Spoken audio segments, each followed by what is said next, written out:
Cuando se calma el bullicio de la ciudad y se van apagando las luces de la casa, se enciende la luz del entendimiento.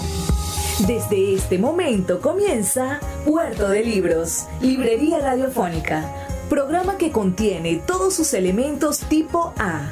Puede ser escuchado por niños, niñas y adolescentes sin la supervisión de padres, madres o representantes. Comienza Puerto de Libros, Librería Radiofónica. Este programa llega a ustedes con el patrocinio de Puerto de Libros, librería de autor, ubicada en la Vereda del Lago y en el Teatro Varal de Maracaibo. Disfruta de los mejores libros a través de su página web, puertodelibros.com.be. Sultana del Lago Editores, la única editorial venezolana que te ofrece el servicio de impresión bajo demanda para todo el territorio nacional. Conoce más de sus servicios en sultanadelago.com.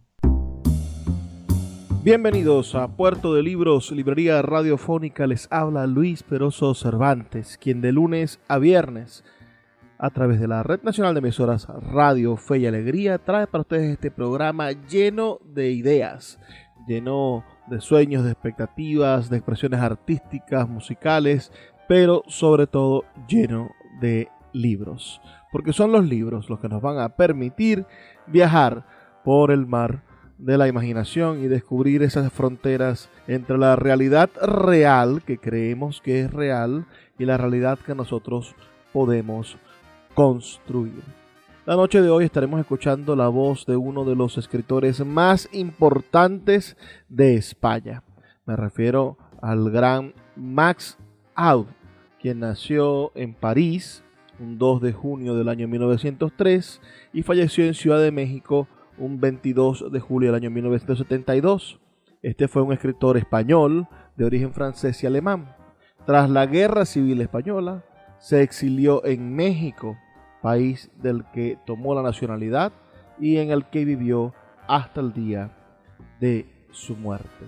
Estaremos escuchando su voz, leyendo uno de sus mejores y más apasionantes relatos: La verdadera historia de la muerte de Francisco Franco, que sin duda es una obra espectacular de Max Aub, un texto que refleja como ningún otro texto el ambiente citadino de los cafés mexicanos de la época en la que fue escrito, las obsesiones de los desterrados, la manera de verse entre sí de los mexicanos y los exiliados españoles, y la inutilidad de la muerte de Franco para resolver los problemas de España. Es un relato escrito con el sarcasmo y la ironía propios de un autor genial como Max Aub. Una obra que ha resistido el tiempo y los avatares y que hoy sigue ofreciéndonos una mirada lúcida y seguramente como desafecta, digamos, una mirada ecuánime de la realidad que le tocó vivir a su autor. Una manera de ver qué forma, o de ver la manera en la cual los hombres que atraviesan momentos duros y terribles, como los exilados españoles por la guerra civil, bueno, cómo esas circunstancias van configurando su vida y convirtiéndose en oportunidades únicas para diferenciarse de los otros, es decir, para tener su propia identidad. Entonces, sin más demoras, solamente pidiéndoles que nos escriban sus comentarios y reporten su sintonía al 0424-672-3597, 0424-672-3597. Bueno, sin más, les voy a poner entonces desde este momento esta audición, esta grabación maravillosa del año 1971, un año antes de la muerte de Max Aub, incluido en la colección Viva Voz de México, editado por la Universidad Nacional Autónoma de México. Bueno, esta maravillosa narración, la verdadera historia de la muerte de Francisco Franco. Ignacio Jurado Martínez nació en el Comichi, congregación del municipio de Arizpe, en el estado de Sonora, el 8 de agosto de 1918. Fría bajó al ejido del Paso Real de Bejuco, en el municipio de Rosamorada, en Nayarit. De allí, cuando la mamá enviudó por un quítame allá esas pajas, se trasladaron, eran 5 hijos, a la villa de Yahualica, en Jalisco. Al cumplir los 8 años, Ignacio se largó a Guadalajara, donde fue bolero hasta que a los 15 se descubrió auténtica vocación de mesero. Un lustro después entró a servir en un café de la calle de 5 de Mayo, en la capital de la República. ¿Usted de dónde es? De Guadalajara. Ser mesero titular otorga derechos y conocimientos múltiples. Nadie llegó a institución. Renunció a su semanal día libre porque nada le gustaba tanto como andar de la cocina a sus mesas, 8 del fondo, al tanto de las conversaciones, metiendo cuchara en cualquier ocasión que no faltaba. Le place tener relación directa con las cosas, el mármol tan duro, tan fino, tan liso, tan resbaladizo, al paso del trapo húmedo, el vidrio todavía un poco mojado de los vasos, la loza blanca, brillante de tazas y platos, las agarraderas de ébano, luego de baquelita, de las grandes cafeteras de aluminio. El aseo, la nitidez, el abrillantamiento de la piedra logrado por el rodeo vivo del paño. No recoge los trastos, hácelo la Lupe, la güera. La trata poco, teniendo en cuenta las categorías. Mándala con mirar, pocas palabras, alguna seña de la mano. Vierte el café y la leche con precisión a chorro gordo, de pronto cortado a ras del borde de la taza o el vaso, con un recorte que demuestra a cada momento su conocimiento profundo del oficio. Mitad y mitad, basta. Desde el día de su llegada a la capital, el 7 de octubre de 1938, halló un cuarto en la azotea de la casa de la calle del 57, a 2 pasos de su trabajo. Allí siguió. Bastaba de su cama una silla, una comodita, el baño común al final del pasillo, un aparato de radio para que las noticias no le cogieran desprevenido a la hora de los desayunos. Come y cena en el café, según lo que sobra en la cocina. Vida sentimental nunca tuvo. Carece de interés masculino. Nació neutro, lo dio por bueno. Abundaban busconas por el rumbo, sobre todo en los primeros años las alejó el crecimiento a borbotones de la capital. Le conocieron dejándole de ofrecer sus servicios. Él, en cambio, no dejó de prestarles algunos, con lo que fue bien visto como en todas partes. Que eran pocas. La ciudad para él empieza en el Zócalo y acaba en la Alameda.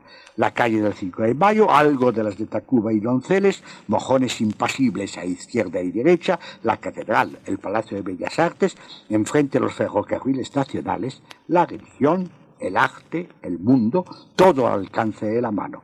Le bastaba sin darse cuenta de ello.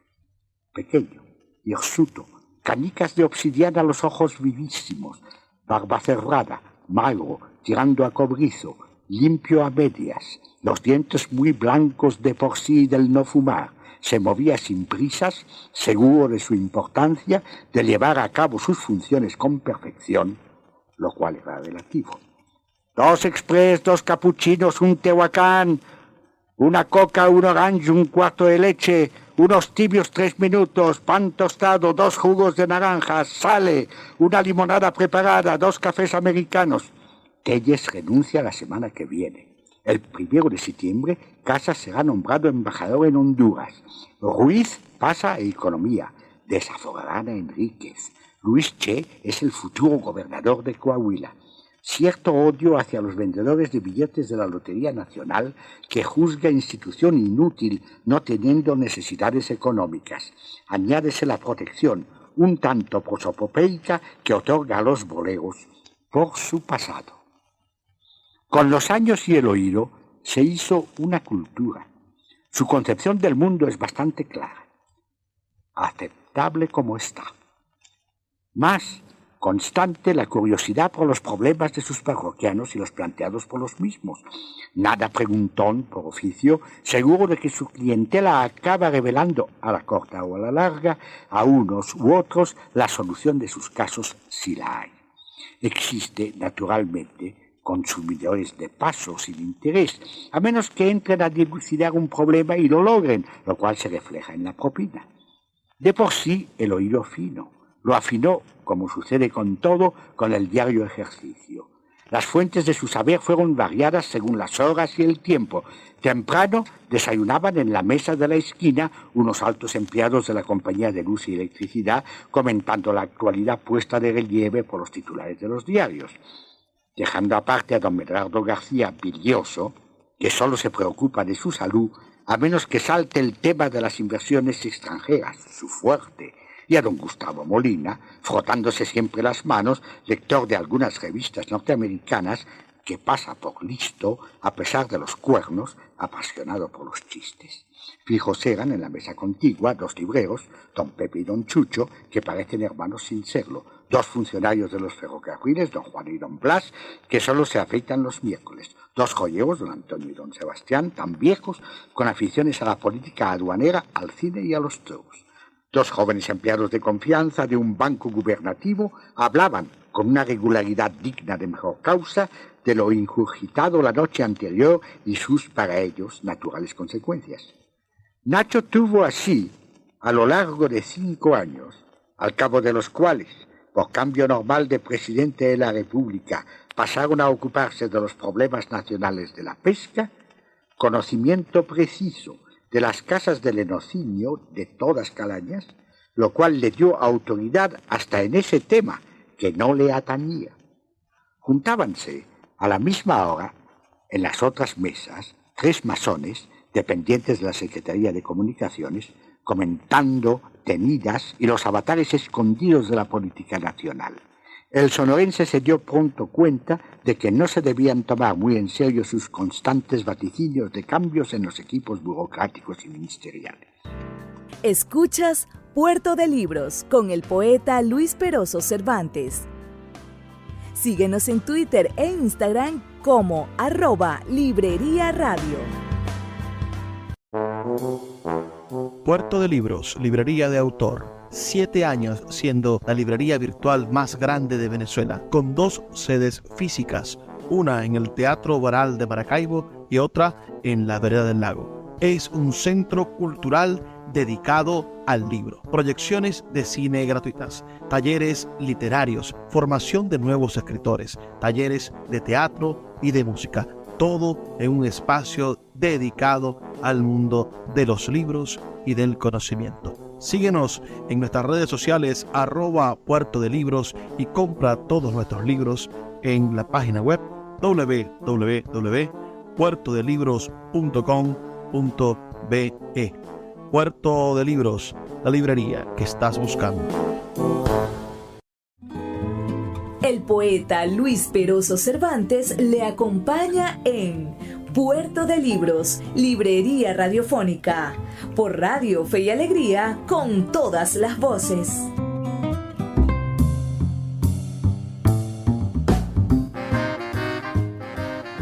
Seguimos en Puerto de Libros, librería radiofónica, esta noche escuchando la voz del gran intelectual y escritor español Max Aub, quien naciera en París un 2 de junio del año 1903 y falleciera en el exilio en México el 22 de julio del año 1972.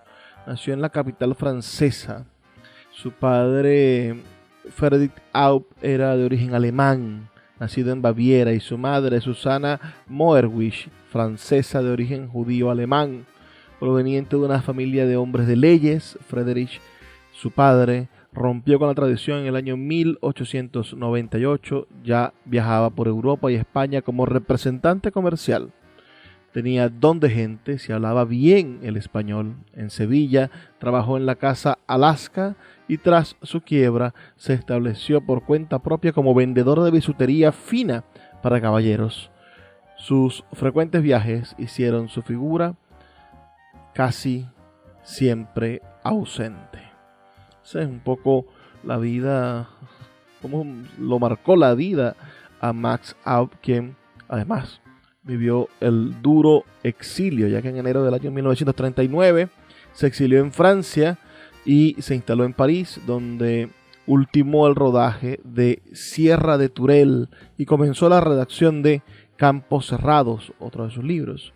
Y en abril del año 1940 lo internaron en el campo de Roland Garros tras ser denunciado como comunista. El mes siguiente lo transfirieron al campo de entrenamiento de Vernet, cuyas vivencias escribió en su relato manuscrito Cuervo, Historia de Jacobo, y en noviembre lo desterraron a Marsella. En el año 1941 fue detenido de nuevo y deportado a Argelia, donde compuso su estremecedor libro de poemas, Diario de Dielfa.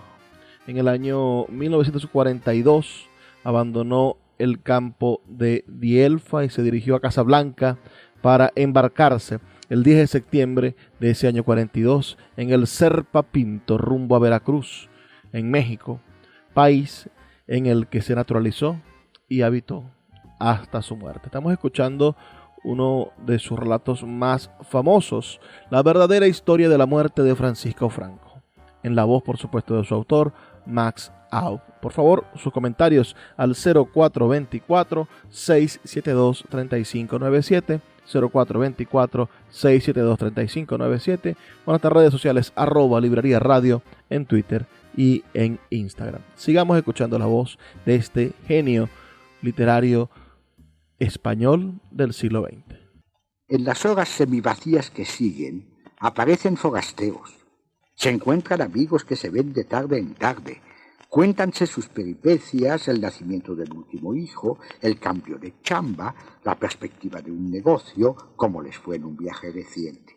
Algún senador bebe agua mineral con un amigo particular en busca de recomendación. Otro toma café con un conocido apenas que intenta lo mismo. De 2 a 3 y media, el café se puebla de oficinistas, de comunicaciones, de agricultura, del Senado, de correos, de Bellas Artes, del Banco de México, de ferrocarriles, cuyos edificios están construidos alrededor del Español. A las 2:35, don Luis Rojas Calzada se sentaba en su mesita cercana al mostrador, hablaba con Elena Rivas, la cajera, mientras trasegaba sus primeros tequilas antes de irse a la cantina de la esquina a seguir tomando y jugar dominó hasta la 1 de la mañana. Don Luis, cajero de ferrocarriles en tiempos de don Porfirio, se conservaba en alcohol, rojito, regileto, feliz. Faltó el 14 de junio de 1948 porque le enterraron esa misma mañana. Solo hablaba de lo muy pasado, el mundo para él acabó en 1910.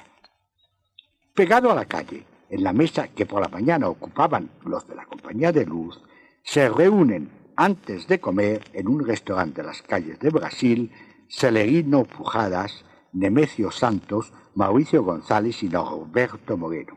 Suele añadírseles algún conocido de todos.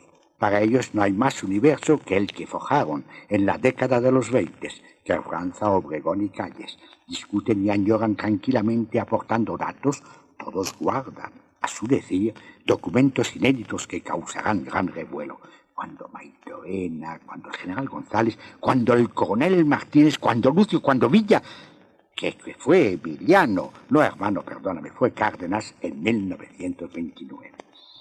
A lo largo de los años, Nacho tuvo, por esa sola mesa, aunque algo unilateralmente, lo reconocía, un conocimiento pormenorizado de la Revolución, anecdótico y parcial desde luego, pero suficiente para sus afanes históricos, lo que compensaba ciertas exigencias acerca de la temperatura de los brebajes que tragoneaban, tibio el café de don Nemesio y hirviéndole don Mauricio.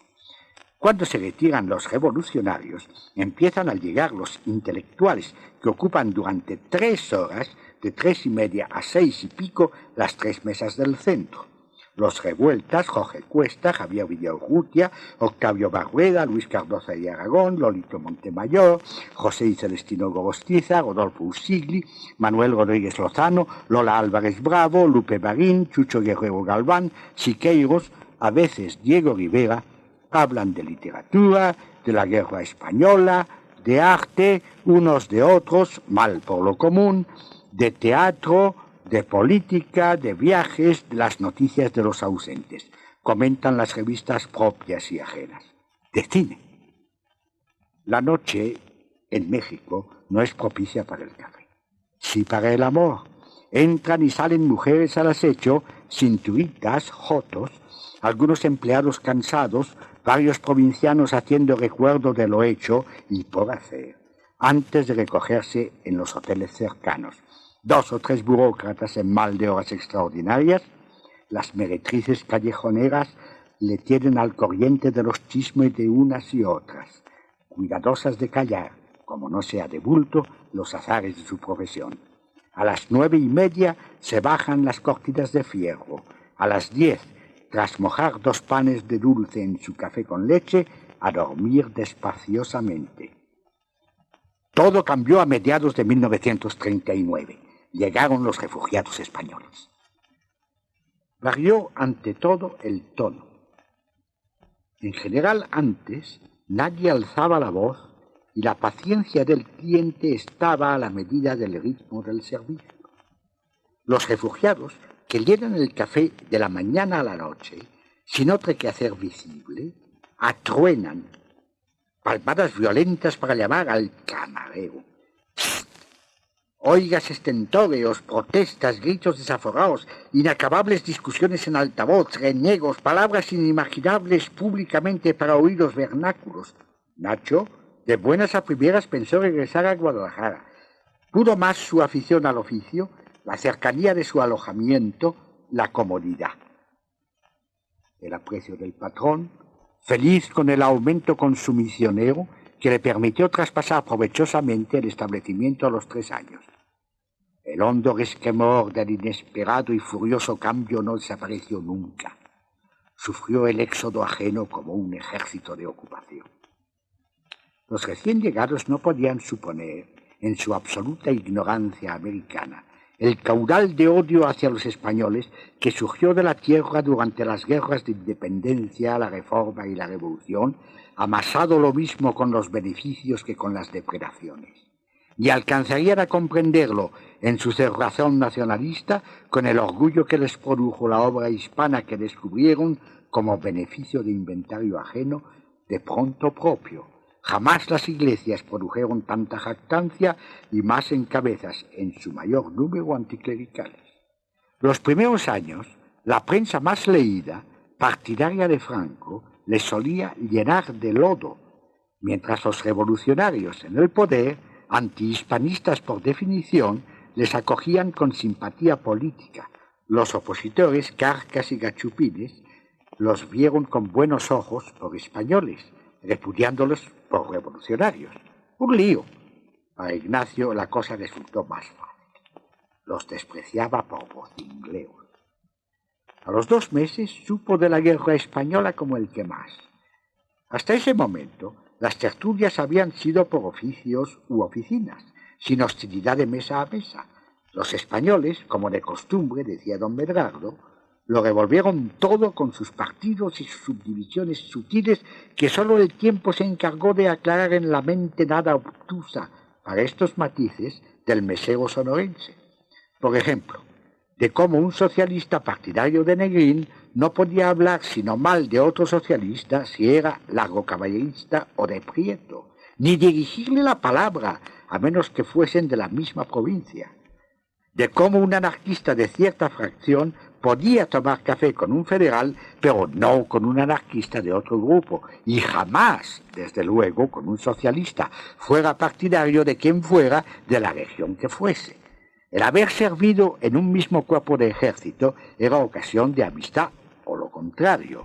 El cobrar los exiguos subsidios que se otorgaron a los refugiados los primeros años subdividía más a los recién llegados, los del SERE frente a los del JARE, así fuesen republicanos, socialistas, comunistas, ácratas, federales, andaluces, gallegos, catalanes, aragoneses, valencianos, montañeses o lo que fueran. En una cosa estaban de acuerdo, en hablar solo del pasado con un acento duro y hiriente que trastornaba. Nacho llegó a soñar que le traspasaban la cabeza de oreja a oreja con un enorme alfiler curvo en forma de C en un pueblo catalán. De tanto español le nació la afición por Cuauhtémoc, que supo perder callando, rémora de cierta tertulia de los jueves por la tarde, de algunos escritores de poco fuste y mala lengua, amenizada por un coronel de tez muy clara y ojos azules, enemigo personal de Hernán Cortés y sus descendientes, que para él eran sin lugar a dudas todos los refugiados. A pesar de que Carmen Villalobos, zapoteca puro, le hizo ver el 11 de febrero de 1940, lo hago constar porque luego las frases se han repetido como propias, que los recién llegados no parecían haber tenido gran cosa que ver con la toma de Tenochtitlán, sino más bien los ancestros del bizarro coronel Chocano López. El mal era otro. Síguenos en @Librería Radio. Sultana del Lago Editores es una empresa zuliana de servicios editoriales. Nuestro catálogo tiene más de 100 títulos de autores nacionales e internacionales. Además, somos la única editorial que presta servicios de impresión bajo demanda en Maracaibo. No necesitas invertir en grandes tirajes. Tus lectores pedirán tu libro, nosotros lo imprimiremos y tú obtendrás regalías. Por ello, también editamos internacionalmente en Amazon y Google Play Books. Conoce más en nuestra nueva página web www.sultanadelago.com o siguiéndonos en Instagram como @sultanadelago. El poeta Luis Peroso Cervantes le acompaña en Puerto de Libros, Librería Radiofónica, por Radio Fe y Alegría, con todas las voces. Tráiganse impertérritos en primer lugar y voz en rico. Cuando yo dirija al general, cuando tomamos la muela, cuando yo al frente de mi compañía, de la compañía, del regimiento, de la brigada, del cuerpo de ejército, todos héroes, todos seguros de que a los 6 meses regresarían a su país, ascendidos, a menos que empezaran a echarse la culpa unos a otros. Si no es porque la 47 empezó a chaquetear, si no es porque los catalanes no quisieron, qué carajo ni qué coño, si no es porque Prieto, qué joder, si no es porque los comunistas, no hombre, mira ese, ¿qué se ha creído? Ese hijo de puta. Todos con la C y la Z y la L a flor de labio, hirviendo los aires, horas, semanas, meses, años. En general, los autóctonos emigraron del local. Quedaron los del desayuno, que los españoles no eran madrugadores, y los intelectuales. Ese grupo creció en número y horas. A los mexicanos se sumaron puntuales Pedro Garfias, León Felipe, Barba y Bastón, José Moreno Villa, Campino, José Bergamín, como en el anterior, únicos en voz baja, Miguel Prieto, Manuel Alto Laguirre, Emilio Prados, José Herrera Petere, Juan Rejano, Francisco Giner de los Ríos, Juan Larrea, Sánchez Barbudo, Gaya, 20 más que trajeron aparejados otros mexicanos en edad de merecer, Alichu Macero, José Luis Martínez, Jorge González Durán, Octavio Paz. Con ellos transigió Nacho a pesar de lo parco de las consumiciones. Ocupábanse del presente, hablaban de revistas y de libros. Pronto, el número se redujo por incompatibilidades personales a las que no solían referirse en voz alta. Además, las conversaciones variaban al aire de las circunstancias, lo que no era el caso en las otras mesas. Cuando atacamos la muela, si los murcianos no hubieran empezado a gritar «estamos copados», si el gobierno no hubiera salido de Naja el 36, cuando yo, no hombre, no, la culpa fue pues joder, anda. Ahora, cuando volvamos, no haremos las mismas tonterías. No solo las lides militares, los jueces, los fiscales, los directores generales, los ministros, rememorando siempre como si fuese ayer, y la esperanza idéntica. Cuando caiga Franco. Ahí estaba el kit. Cuando caiga Franco, cuando caiga Franco, cuando caiga Franco. Horas, días, meses, años. Vino la guerra, la otra. Contó poco. En Jaén, cuando atacamos. En el norte, durante la retirada en Lérida. ¿Qué te crees tú eso? En Brunete, cuando yo. Y veíamos Córdoba. Si no hubiera sido por el traidor del general Muñoz, nos colábamos. Vete a hacer puñetas.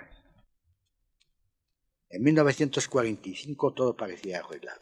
No hubo tal. Algunos murieron, otros no aparecieron más por el café trabajando.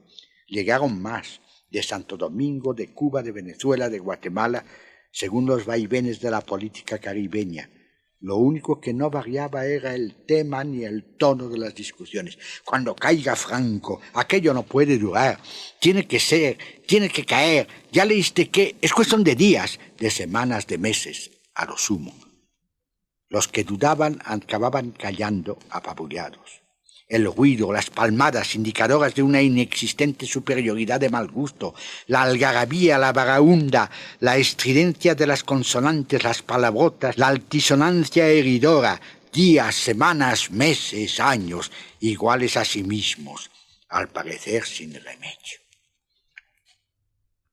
En 1952 entró a servir en otro turno Fernando Marín Olmos, puertorriqueño exilado en México por partidario de Albizu Campos, cabeza cerrada y encerrada de los independentistas de Puerto Rico. Pronto, Fernando Marín fue confidente de la indignación que le producían el tono y las salidas del mismo los temas obsesivos de los refugiados españoles. No compartió el isleño esa opinión, antes muy al contrario. Nacho cesó inmediatamente su lamentación. Le molestaba hablar con quien no fuera de su parecer. Su reconcomio siguió solitario, carcomiéndole el estómago. De ahí cierta úlcera que desde entonces le ató al bicarbonato y al insomnio. Cuando caiga Franco, el día que volvamos. Las interminables discusiones hurgaban al sonorense de la glotis al recto. Pensó con calma, midiendo estrechamente ventajas y desventajas, cambiar de establecimiento. Tuvo proposiciones, una de San Ángel, otra en Puente de Vigas, otra al final de la calle de Bolívar, tan lejos de su casa que no quería abandonar a ningún precio, entre otras razones porque parte de sus obligados económicos solían pagarle allí los intereses semanales de sus préstamos, otros lo hacían en el café, el Watercloset era buen despacho, sin contar que no quería perder la compañía de Fernando, siempre dispuesto a sustituirle mientras despachaba con su cliente la editora. Marín solía discutir con los refugiados españoles acerca de las ventajas e inconvenientes del atentado personal. No comprendía cómo, habiendo tantos anarquistas en España, no hubieran, por lo menos, intentado asesinar a Franco. Los comunistas se oponían asegurando que no serviría de nada su desaparición violenta como no fuera para reemplazarlo por otro general de la misma clase. Los republicanos objetaban sus propios convencimientos liberales. Algún federal opuesto a la pena de muerte se sublevaba con la sola idea. Los ácratas traían a colación las insalvables dificultades policíacas y militares. Nacho no sabe abstraerse. No puede oír el alboroto como tal y desentenderse. Tiene que saber, y si puede, meter baza, pegar la hebra, sacar consecuencias. Los diálogos, la cháchara, el chisme son su sustento. Si no mete cuchara, si no echa su cuarto a espadas, si no comenta, que no es discutir, no está contento. Lo que le gusta del oficio es el ruido confuso del café, pero con sentido. El palique, el cotorreo, el oír mantener opiniones contra viento y marea, una pregunta tras otra, atropelladas, ver crecer, aproximarse como una ola reventona el momento en que alguien no puede zafarse más que con insultos. Le siente propias las victorias de la dialéctica, pero no aguanta, aguantándolas, tantas seducciones, parrafadas, retruques, indirectas, memorias, acerca de si se hicieron o dejaron de hacer fulano o sutano en Barcelona, esto y aquel en Lérida, Pedro y Juan en Valencia, Negrín, Prieto, Caballero, Azaña en Madrid, en Puigcerdá, en Badajoz, en Jaén, en Móstoles, en Alcira, en Brunete, en Alicante. Todos los días, uno tras otro, durante 12 horas, desde 1939, desde hace cerca de 20 años. Cuando caiga Franco, el día que Franco se muera, cuando tomamos la muela, no entramos en Zaragoza por culpa de los catalanes. Vete a hacer puñetas. Ignacio Jurado Martínez no aguanta más. A lo largo de sus insomnios, el frenesí ha ido forjando una solución para su rencor. Entrevé un café idílico al que ya no acuden españoles a discutir su futuro enquistados en sus glorias multiplicadas por los espejos fronteros de los recuerdos. Resuelto el mañana, desaparecido el ayer. Tras tanto oírlo, no duda que la muerte de Francisco Franco resolverá todos sus problemas, los suyos y los ajenos hispanos, empezando por la úlcera. De oídas, de vista, fotografías de periódicos españoles que de tarde en tarde pasan de mano en mano, conoce las costumbres del generalísimo, los que los anarquistas españoles, que son millones al decir de sus correligionarios, son incapaces de hacer, lo llevará a cabo. Lo hizo. El 20 de febrero de 1959 habló con su patrón, don Rogelio García Martí, haciéndole presente que en 20 años jamás había tomado vacaciones. Porque usted no quiso. Exactamente, señor. ¿Cuánto tiempo faltará? Mande. A veces, desde hacía tiempo, se le iba el santo al cielo aún en el servicio. No sé, pero no se preocupe, el sindicato le enviará un sustituto. ¿Para qué? Marcial, su entenado, no tiene mucho que hacer. ¿Dónde va a ir? A Guadalajara. ¿Por mucho tiempo? Pues a ver, 1 mes o 2. ¿Quién sabe? Pero volverá. Si no, ¿qué quiere que haga, señor Rogelio? También es cierto. ¿Y cuándo se va? Ya le avisaré con tiempo. Sacó su pasaporte. Tuvo una larga conversación con Fernando. México no reconoce al gobierno de Franco. El puertorriqueño le miró con cierta conmiseración. Chico, si no tienes algo más nuevo que decirme, ¿me vas a guardar el secreto? ¿De qué? ¿De que México? No. Voy a España. ¿De viaje? ¿Qué crees? ¿A quedarme en la mera mata? No, hermano. Con los que hay aquí me basta. Entonces, ¿a qué vas? Eso es cuestión mía. Chico, perdona. Quiero que me hagas un favor. Tú mandas. México no reconoce al gobierno de Franco. Chico, y dale. Me molesta ir con mi pasaporte. ¿Por qué? Pues cosas mías. Pero tú tienes un pasaporte americano. Por desgracia de Dios. Préstamelo. Nos parecemos como una araña y una jirafa. Perico lo arregla en 2 patadas. Nos cambian las fotos como si nada. Así se hizo. Por mor de unos papeles exactamente a las 11 p.m. del 12 de marzo, Ignacio Jurado Morales se convirtió para todas las naciones del universo en Fernando Marín Olmos sin que, por el momento, hubiera reciprocidad. El flamante ciudadano norteamericano obtuvo sin dificultad un visado de 3 meses para pasearse por España, añadió Francia e Italia con la buena intención de conocer esos países antes de regresar a la patria. Voló a España el 2 de junio en un avión de la compañía Iberia. En Madrid se alojó en el 16 de la carrera de San Jerónimo, en una pensión que le recomendó don Jesús López, que iba y venía con frecuencia de la corte a la ciudad de los palacios, como le gustaba decir, rimbombante y orondo representante de una casa de vinos de Jerez de la Frontera. Gastaba una de las pocas rayas en medio que quedaban. Peinado de libro abierto a la mitad, como decía Juanito el bolero, y reloj de bolsillo. Sabía por Fernando que en la embajada norteamericana de la capital española trabajaban algunos paisanos de la isla. Como sin querer, Nacho se relacionó a los pocos días con uno de ellos en el local del consulado de la Gran República. Para curarse en salud, evitando preguntas a las que no pudiera dar cumplida respuesta, se inventó una vida verosímil, salido niño de San Juan, años en Nueva York, sin necesidad del inglés, muchos más en México, de donde el modo de hablar. Síguenos en @Librería Radio. El poeta Luis Peroso Cervantes le acompaña en Puerto de Libros, Librería Radiofónica, por Radio Fe y Alegría, con todas las voces.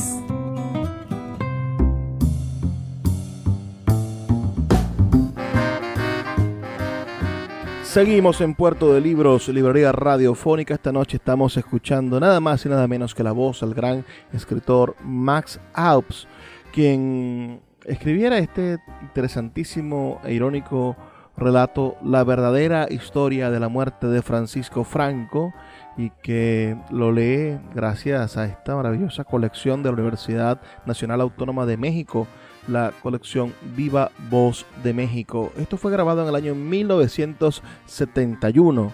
Max Aub fallecería el año siguiente, el 22 de julio del año 1972. Uno de los grandes escritores de lengua española. Recibió la beca Guggenheim en varias oportunidades y fue militante del Partido Socialista Obrero Español, el PSOE. Vamos a terminar de escuchar este interesantísimo relato y bueno, a la vuelta me gustaría estar leyendo sus comentarios al 0424-672-3597, 0424-672-3597, con nuestras redes sociales, @Librería Radio en Twitter y en Instagram. El 21 de junio conoció a Silvano Portas Carriedo, teniente de infantería, ayudante de uno de los 100 agregados militares de la embajada. Liberal de sí y de sus dólares, bien parecido, menudo, de ojos verdes, no daba abasto al tinto ni a las mujeres bien metidas en carnes de su real gusto, generalmente compartido. El sonorense iba a lo suyo sin esforzarse, callar y mentir no le costaba. Vivía el teniente Portas en un hotel de la calle de Preciados, en la que ocupaba 2 cuartos para mayor facilidad de algunos compañeros, que los pagaban a escote, utilizándolos de cuando en cuando. Silvano era de los pocos solteros de la misión. La palabra misión hacía gracia en el caletre más bien estrecho de Nacho. La misión norteamericana, que le recordaba las españolas de California, un poco más arriba de su Sonora natal, y la que le llevaba a Madrid. El 18 de julio, víspera del gran desfile, convidó a Silvano Portas a comer en la villa romana de la Cuesta de las Perdices. El invitado prefirió dar vueltas por algunas tascas y freidurías en busca de pájaros fritos, a los que era muy aficionado, entre otras cosas, porque daban ocasión de distinguir entre los tintos vulgares ciencia en la que demostraba un conocimiento que dejaba atónitos a los dueños de las tabernas. Recalaron hacia las 3 en el púlpito, en la Plaza Mayor, donde comieron muy a gusto una tortilla de espárragos. «¿Qué pasa contigo hoy, viejo?» «Es mi santo». «No es cierto». «Bueno, mi cumpleaños». «¿Cuántos? Tanto da». Tomaron café y coñac en el Dólar, en la calle de Alcalá, y tanto hablaron de cocina y en particular de corderos asados, que después de haber tomado unos vasos de tinto en la taberna de la Cava Baja, donde era muy conocido el militar puertorriqueño, fueron a comerse uno al lado en el mesón del Segoviano, tras una visita a casa de la Lola, en la calle de la Luna, frente a las benedictinas de San Plácido. ¿Tú no? No. No eres poco misterioso en este asunto. Cada uno es como es. ¿No te gusta ninguna? Te advierto que esa trigueña no está mal. Otro día. Tú te lo pierdes, viejo. A las 2 de la mañana fueron, paseando la noche, a Heidelberg, en la calle de Zorrilla, a comerse un Chateaubriand como resopón. Transigió el de la isla con un Rioja a un emperrado. Con todo y todo prefiero mi Valdepeñas. Uva perdido salieron los últimos. Me tengo que acostar temprano, viejo. Mañana tengo que estar a las 10 en la Castellana. El desfile ese de mierda. Nos tomamos un coñac, el del estribo. Tú, viejo, por una vez. Mientras su invitado iba al urinario, el sonorense echó unas gotas de un compuesto de narcotina en la copa del Milite, al que tuvo que sostener regresando al hotel y meter en la cama. Lo despertó a las 9, el de la isla no podía entreabrir los ojos. Agua. Se la dio con más soporífero. No te preocupes, tienes tiempo. Antes de dar media vuelta, Portas regresó al mundo de los justos. Nacho se vistió con toda calma el uniforme de gala, recién planchado, dispuesto en una silla. Le venía bien. Se detuvo a mirarse ante el espejo, cosa que nunca hacía. El verse le dio pie al único chiste que hizo en su vida, de raíz madrileña para mayor INRI. Hermano, das el opio. El Botones le vio salir sin asombro. Los militares norteamericanos suelen ir vestidos de paisano. Sin embargo, pensó, creí que este no lo era. Ignacio tomó un taxi, hizo que lo dejara en la calle de Génova, bajó hasta la plaza de Colón, tranquilamente se dirigió hacia la tribuna de los agregados militares extranjeros. Hacía un tiempo espléndido. El desfile había comenzado. La gente se apretujaba por todas partes, aviones por el cielo. Pasaba la tropa con pasos contados y recios por el centro del paseo. El cielo azul, los árboles verdes, los uniformes y las armas relucientes, los espectadores bobos, todo como debía ser. Se acercó a la entrada de la tribuna. Traigo un recado urgente para el general Smith, agregado militar norteamericano. Se cuadró el centinela, pidiendo perdón. Nacho se abrió paso hacia la esquina izquierda del tablado, apoyó la pierna zoca contra el barandal. A 10 metros, en el estrado central, Francisco Franco presidía serio, vestido de capitán general. Jurado sacó la pistola, apoyó el cañón en el interior de su codo izquierdo doblado, exactamente como lo pensó. ¿Quién podía ver el estrecho círculo de la boca? Disparó al paso bajo de unos aviones de caza. El estruendo de los motores cubrió el de los tiros. El generalísimo se tambaleó. Todos se abalanzaron, Nacho entre los primeros, la pistola ya en el bolsillo del pantalón. Poco después se zafó de la confusión, subió por Ayala hasta la calle de Serrano.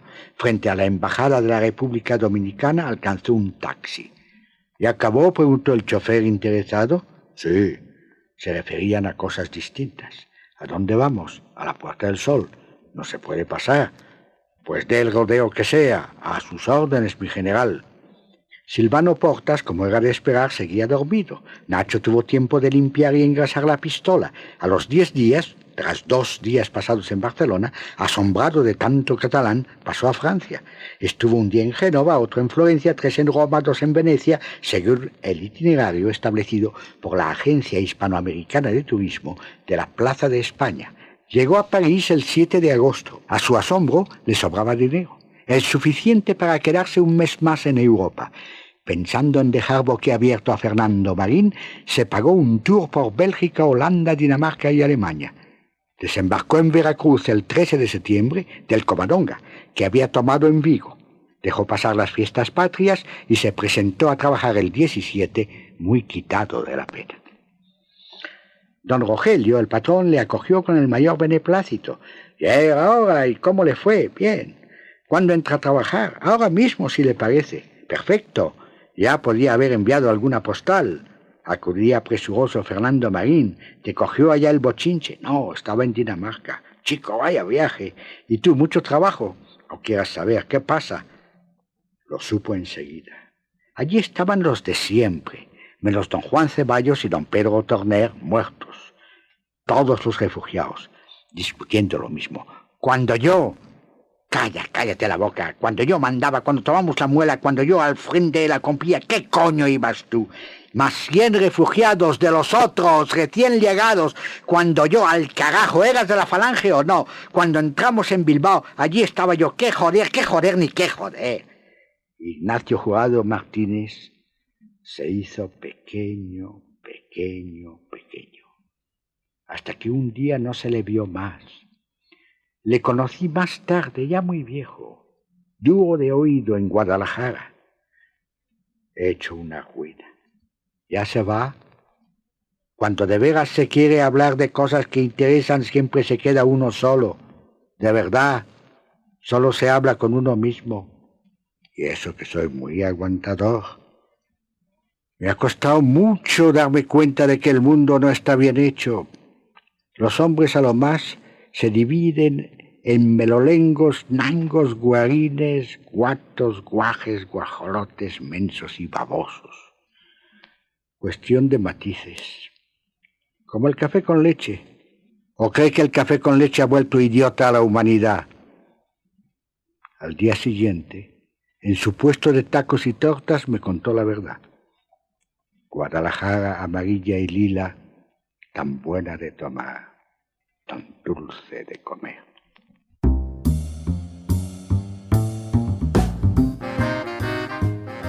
Así llegamos al final de nuestro programa Puerto de Libros, librería radiofónica, después de haber escuchado esa interesantísima lectura de Max Aub, este maravilloso escritor de ideas socialistas, ¿no?, que durante la Guerra Civil Española se comprometió con la República y colaboró con Andrés Marlaux en la película Sierra de Turel del año 1945. Al terminar esa contienda, como les dije, se exiló a París y finalmente terminó viviendo en México. Se ganó la vida gracias al periodismo, escribiendo para los diarios Nacional y Excelsior, y también en el cine, ejerciendo como autor, coautor, director, traductor de guiones cinematográficos y profesor de la Academia de Cinematografía. En el año 1944 fue nombrado secretario de la Comisión Nacional de Cinematografía. Durante años escribe San Juan y Morir para cerrar los ojos, publicados en 1943 y 1944, y estrena su obra de teatro La vida conyugal del año 1942, que tuvo gran éxito.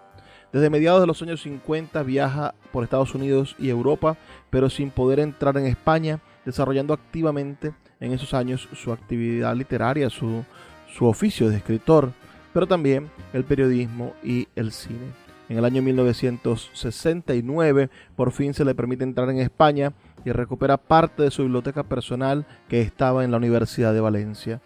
A la vuelta a México sigue con sus estudios de la figura de Luis Buñuel. Posteriormente participa como jurado en el Festival de Cannes, da conferencias por todo el mundo y tras otro viaje a España muere finalmente en el año 1972 en México. Desde el año 1987 se entregan los premios internacionales de cuento Max Aub, otorgados por la Fundación Max Aub, y desde el 9 de julio del 2009, la biblioteca del Instituto Cervantes de Argel lleva su nombre.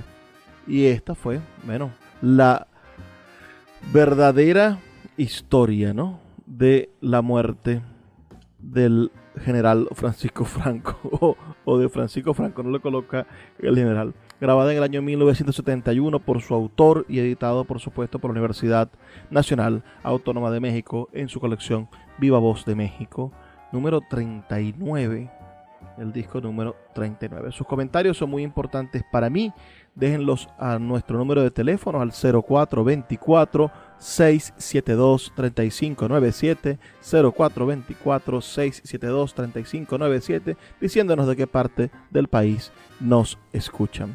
Es hora de despedirnos. Trabajo para ustedes, quien lo hace todos los días con mucho cariño, Luis Peroso Cervantes. Los invito a que nos sintonicen el día de mañana. Recuerden que estamos aquí de lunes a viernes a través de la Red Nacional de Emisoras Radio Fe y Alegría. Por favor, sean felices, lean poesía.